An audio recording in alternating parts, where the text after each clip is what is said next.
Энэхүү бичлэгт бэлгийн хүчирхийллийн тухай хөндөгдөх болно. Эмзэг сэдв учраас сэтгэл зүйн хувьд бэлэн биш бол үзэхгүй байхыг зөвлөе.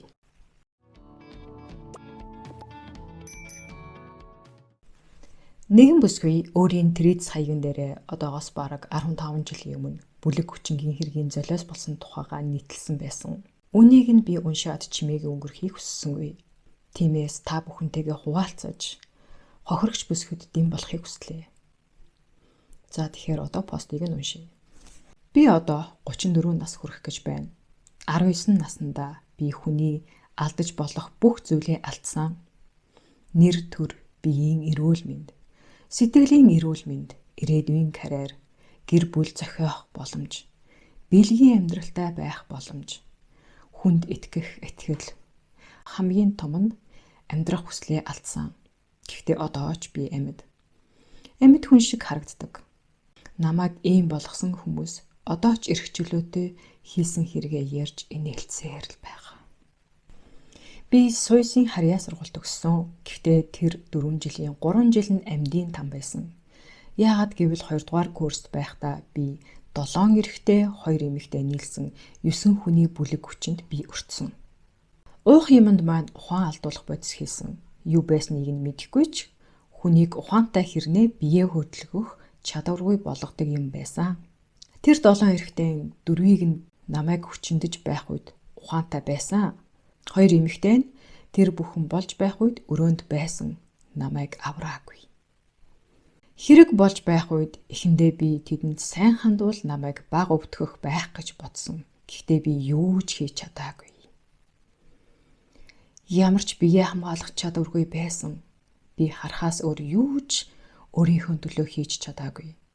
Харин шөнийн 2 цагаас өглөө 7 болтол яргалуулж, хүчндүүлж, доромжлуулж, шээсний сүвээ зэрэмдэглүүлснийхаа дараа би ямар ч амьдрах хүсэлгүй болсон байсан. Дахиж хизээч амьдрах хүсэл маань сэргээгүй. Би өвхийг хүсээд ч чадаагүй. Гэр бүл маань ард хамаг ачааг үрээд үлдэнэ гэж айсан. Гэхдээ тэр гэр бүл намайг хамгаалдаггүй, хайхардаггүй гэр бүл байсан. Миний хойноос хөөцөлдөх хүн байхгүйг тэд мэдснийхээ дараа энэ хэргийг миний эсрэг хийсэн. Амьдрах хүсэлгүй учраас надад тэмцэх чадал байгаагүй. Би яаж имжлүүлээгүй. Одоогийн би тэр үеийн өөрөөсөө яагаад гэж асуумаар байдаг. Гэхдээ яагаад ч юм би тэр үед хиндэж итгээгүй, бас хиндэж хандаагүй. Тэр хэргийн дараа би хэргийн газар өөр өрөөнд байсан ангийн өөр нэг охинд юу болсныг шууд хэлсэн. Тэр охиноос бусд нь намайг хүчинсэн хүмүүс байсан учраас тэндээс би арай гэж алхан гарч явсан. Гэртээ очиод би бүх бие хөх няц болсныг харсан.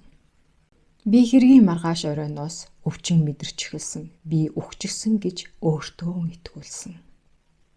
Одоо миний юу ч өвдөхгүй байгаа гэж яагаад тэгснээ одоо ойлгодгүй. Надаас маргаашнаас нь идээ гойжиж эхэлсэн. Шээж чадахгүй дүлж 20 минутын турш шээдэг болсон. Хитрхи олон хүний эсрэг ганцаараа тэмцэх чадал надад байгаагүй. Цагдаад хэлсэн ч ганцаараа миний эсрэг яаж л бол яаж л ялна гэж бодсон. Эмнэлэгт хандвал цагдаад мэдэгдчихнэ. Эмч цагдаа нарч бас намайг ганцаараа бас санхүүгийн байдал хүнд байгааг мэдвэл надад тэдэн шиг аимшигтай хандна гэж бодсон. Надаа хүнд итгэх итгэл огт үлдээгүй байсан. Нэмж зовхыг хүсээгүй. Эмээ маань миний төлөө явах л байсан байх. Хэрвээ мэдсэн бол. Гэхдээ би муутай эмээдээ тийм зүйл үзүүлэхийг хүсээгүй. Хэд хондоод хичээлдээ явсан. Аимшигт өвдөлтийг тисээд зүгээр юм шиг алхаад явж байсан ч шатаар бол зүгээр гарч чаддгүй байсан. Нэг шатаар өвдөлтөө намдах хүртэл нь зогсож байгаа дараагийн шатан дээр гарч зогсох маягаар явж байсан. Тэр үеэс хэл амаар доромжлох, цуу яриа тараах гээд хүчирхийлэгчдийн хүчирхийлэл өөр хэлбэрээр үргэлжилсэн. 4-р курсээ төгсөх хүртэл.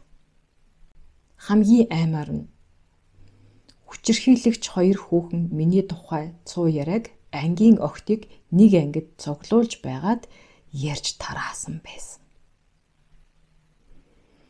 Гэхдээ манай ангиас нэг ч хүн цагдаад мэдэгдээгүй. Харин тэд намайг үзэн ядсан. Тэр тараасан цуу яриа нь хэргийг нэг өнийг ч өөрчлөлтгүй ярьсан байсан. Тийм байхад хинч цагдаад мэдэгдээгүй. Ангийн бусад охид над руу яаж харж байсныг би үхэн үхтлээ мартахгүй, чадахгүй.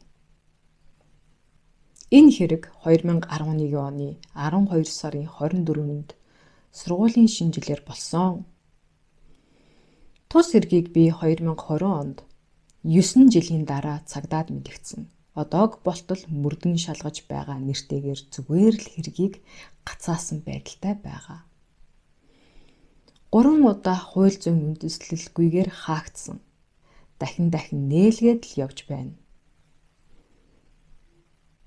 Намайг л шалгаад байхаас биш хэрэгтнүүдийг шалгах ажиллагаа хийгдээгүй. Хийгдэгчгүй бололтой. Учир нь тэд зовх зовлонгүй тул инээлдэн найзалсаар ажил карьертай гэр бүлтэй хүмүүс болсон. Би хэргийг цагдаад мэдэгдснээс хойш анх удаа гэмтлүүдэд эмчлүүлэхийг хүссэн. Шээсний сүв маань сорвжиж идэгсэн учраас бараг л битүү болсныг би 10 гаруй жилийн дараа мэдсэн. Цэцэлт хэлгийж одоо би бараг хэвийн хүн шиг шээж чаддаг болсон. Гэхдээ шээх болгондоо өвддөг нь хിവэрээ. Сорвжилтаас болоод бэлгийн харьцаанд орох болгонд урагдаж байгаа мэт өвддөг учраас би бэлгийн амьдралгүй. Нэр төрийг минь хаа яваа газараа ярьж гутаан доромжилдог учраас би хизээч хүнтэй суугаагүй, хүүхэдгүй. Шүн унтвал хар дардаг учраас би өдөр унтаж шүн ажилдаг. Яриад дуусашгүй их зовлонг би нассаараа үрж явах бололтой.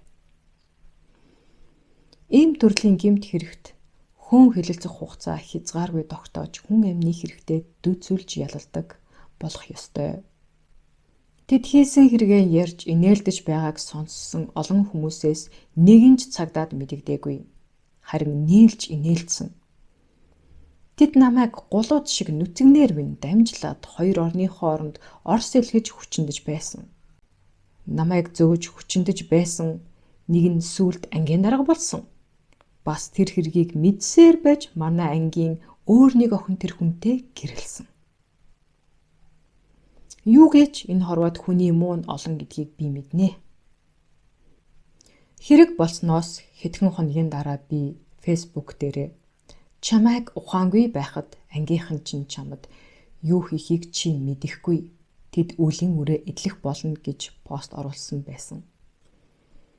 Манай ангийнхан, манай эгчийн найзууд гээд олон хүн уншсан.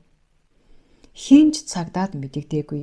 Дөрвөө төгсөөд би намайг хүчинсэн хүмүүсийн Facebook найзын жагсаалтаас хассан. Тэгтлээ дарамтлуулж айдаст автан хинч биш болсон байсан. Тэдэнтэй би Facebook дээрээ 4 төгслөө 2014 он болтол найз байсан. 4 төгсөөд ангийн групп дотор хүчндүүлсэн охиныхоо өшөөг авдаг өвгний тухай Оросын киноны зургийг оруулад намайг бүгд нийлж хүчинсэн. Та нар үйлээ эдлэх л болно гэж пост оруулсан. Манай ангийнхан бүгд уншсан. Дараа нь би группээс гарсан. Гэхдээ би хүлээсэн. Ангийн бусад хүмүүсээс. Надтай найзалдаг найзуудаас нэгэн ч болтугай надтай энэ талаар ярих байх. Хувь чат бичих байх гэж. Урд энэ л адил хинж бичээгүй. 2020 онд дахин нэг удаа би ангийн групп чатыг олж орсон. Дахиад хэргийг илчилсэн утгатай мессеж бичсэн. Бүгд уншсан. Дараа нь би групп чатаас гараад дахиад хүлээсэн. Хинч над руу тэр талаар холбогдоогүй. Ингэж би тэр бүгд намайг зовж байхад тэгж харж байсан нь тэдний сонголт байжээ. Хинч надад туслахыг хүсээгүй биш. Тэд миний зовлонд баярлаж байсан юм байна гэж бат ойлгож авсан. Хэрийн дараа би ангидаа найзуудтай байсан. Долуулаа нийлдэг байсан. надтай найзалдаг байсан хүүхдүүд ч надад тэр талаар тусламж үзүүлээгүй. Гэхдээ би найзалдаг байсан. Би хичээлдээ сайн байсан болохоор л байх. 2020 онд би арай гэж найзуудынхаа амнаас тэр талаар юу мэдэж байгааг нь хэлүүлж чадсан. Тэгээд тэдний энийг март гэх үгсийг сонсоод би дахиж найзлахгүй байхаар шийдсэн. Хэрэгээс өмнө би хэн байсан бэ гэж үү? Би шилдэг сурагчдын нэг байсан. Өвөр хангаа аймгийн сургуулийн биш. Аймгийн олимпиад тэмцээн уралдаануудад 1-2 дугаар байруудаас бууж үзээгүй шахуу шилдэг охин байсан.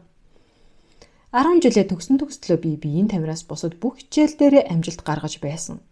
Цэвэр бичигтэн, шилдэг дэвтэр, шүлэг, урлагийн үзлэг, гар зураг, англи хэл, математик, физик, хим.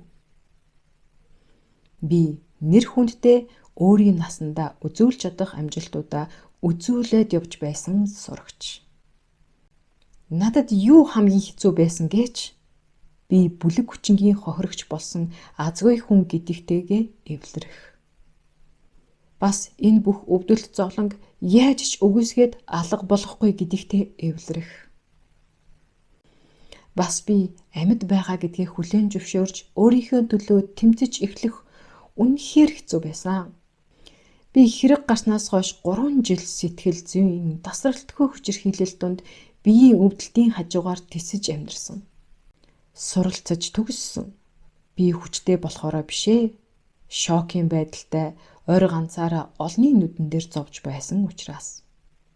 Өөрийнхөө төлөө тэмцэх тэнхэлтэй болоход надад 9 жил шаардагдсан. Сэтгэл зүйн доромжлол хүчирхийлэл дуусснаас 6 жилийн дараа гэсэн үг. Харин би өөрийнхөө төлөө тэмцэж цагдаад болсон бүхнийг ярьсан цагаас л эхэлж эдгэрч эхэлсэн. Би насан туршдаа эдгэрсээр л байх бах. Миний гэмтлүүд зарим нь хизээч эдгэхгүй.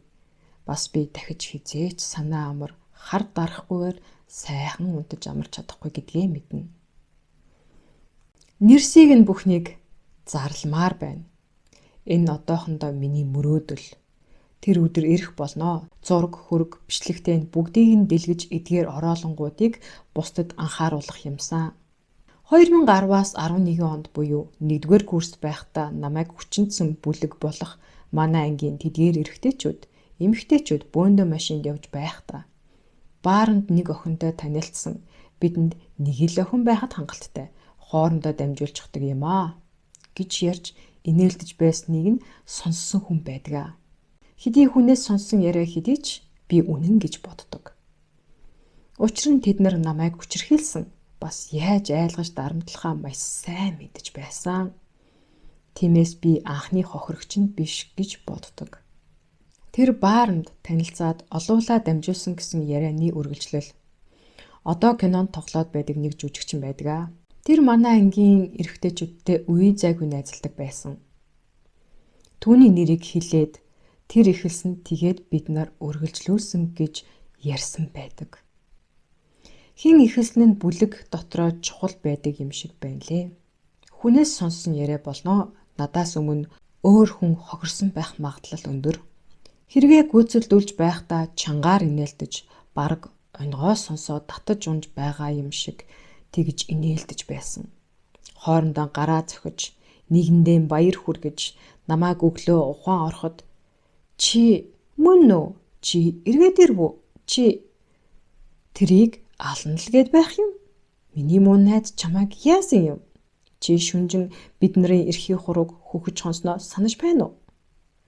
Чи эсвэл бид нарын нэгийг харж явдаг байсан юм уу? Би чамайг цөөхөн хүн ярина гэж нэг нь хэлсэн. Эдгээр постуудын дараа бас нэгэн нэмэлт постыг оруулсан байсан. Түүнийг нь үргэлжлүүлэн уншив. Ангийн дарагтай гэрэлсэн эмэгтэй найз манай ангийн бас нэг охин буюу хэрэг гарахаас өмнө бид муудаад огт харьцаа болсон байсан эмэгтэй. Тэр хэрэг гарснаас хойш хэдэн сарын дараа гинэт миний хажууд суугаад надтай юм ярьсан. Тэгээд чи хүнтэй уулзаж байгаа юу гэсэн. Би үгүй ээ, гэхдээ чаталж байгаа хүн байгаа. Найз охинтой юм шиг байна лээ гэж хариулсан чинь надад тэр охин ингэж хэлсэн. Манай найз залуутай нэг охин уулзаад байхаар нь би орцонд нь олон эрэгтэйгээр хүчндүүлэх гэж байсан. Даанч тэр охин өөрөө манай найз залуугаас холдчихсон. Тэгээд би тэр охиныг зүгээр өнгөрөөсөн. Би балмагцсан. Тэгээд асуусан. Тийм хүмүүс чамд тэгээд бэлэн байж байдаг юм уу? Тэр тийм гэж надад хариулсан. Би энэ тухай мэдүүлэгтээ хэлсэн боловч мөрдөгч наадах чинь хүний хэлсэн үг учраас нотлогдохгүй гэд бичиж авалгүй орхисон. Би энэ яриаг учиртай гэж боддог. Хэрэг илрэх үед бүх юм нэхмэлийн утас шиг хөврөөд гараад ирнэ гэж бодож байна. Тэр эмэгтэйтэй би хэрэг гарахын өмнөхөн муудалцсан. Юунаас болсон бэ гэхээр дөрвүүлээ найзалдаг байсан. Нэг найзыгаа муухай тарган болчихлоо гуруулаа энийг жий гэж над дээр тэр эмэгтэй ирээд хэлэхэд нь би бусадтай хэлээд өөрийг нь жийчихсэн юм аа. Энэхүү постуудыг уншиж дуусаад надад хэлэх үг олдоогүй. Би маш их шоконд орсон. Гэхдээ би энэ эмэгтэйд дэм болохыг хүссэн. Маш хэцүү зүйлийг туулж даван гарах гэж хичээж байгаа эмэгтэй хүний сэтгэл зүй. Би зүгээр л хэлхийг хүссэн юм. Бүсгүй та ганцаараа биш шүү. Таны талд зогсох зөндөө олон хүмүүс байгаа. Та зоригтой байх хэрэгтэй. Энэ хэргийнхаа эцсийг хүртэл явах хэрэгтэй. Тэдгээр бүлэг хүмүүсийг зарлах хэрэгтэй. Хэдий олон жил өнгөрсөн ч гэсэн энэ бүхний талаар зоригтой дуугарч чадаж байгаад тань талархаж байна. Гэхдээ та ганцаараа биш гэдгийг санах хэрэгтэй. Таны төлөө зөндөө олон хүмүүс зогсох болно. Магадгүй таныг жоохон охин байхад таны төлөө зогсох хүн байгаагүй мэт санагдсан байх. Гэхдээ өнөөдөр бол өөр. Өнөөдөр нийгэм бол өөр. Өнөөдөр эдгээр хэргийг үйлдсэн тэдгээр ороолонгууд юу хийснийхаа шанг хүртэх цаг нь ирсэн. Та зоригтой байх хэрэгтэй. Илүү хүчтэй байх хэрэгтэй. Тэдгээр хүмүүсийн зураг хүрэг нэрсийг зарлах хэрэгтэй. Таны дараагийн пост болох танай ангийн охин өөрийнх нь найз залууг оролдоод байгаа охиныг олон залуугаар хүчндүүлэх талаар ярьсан байна. Магадгүй энэ ч бас учиртай байж магадгүй. Тухайн найзтайгаа та муудалцсан байх үед магадгүй танаас өшөө авсан байхыг үсгэхгүй. Энэ бүгдийг гаргаж ирж ил гарган ингэж нийтлэхэд танаас маш их зориг шаардсан ойлгож байна. Харин дараагийн алхам танаас бүрж илүү их зоригийг шаардах байх. Гэхдээ та хүчтэй байх хэрэгтэй. Таны талд байгаа зөндөө олон хүмүүс байгаа. Тэдгээр хүмүүсийн нэрсийг зарл, зургийг нийтэл энэ хэргийнхаа эцсийг хүртэл яваарай. Энэхүү бичлэгийг үзэж байгаа та бүхэн бүсгүй дэм болж гайхалтай урмын үгээр комент хэсэгт бичиж үлдээгээрэй гэж хүсье.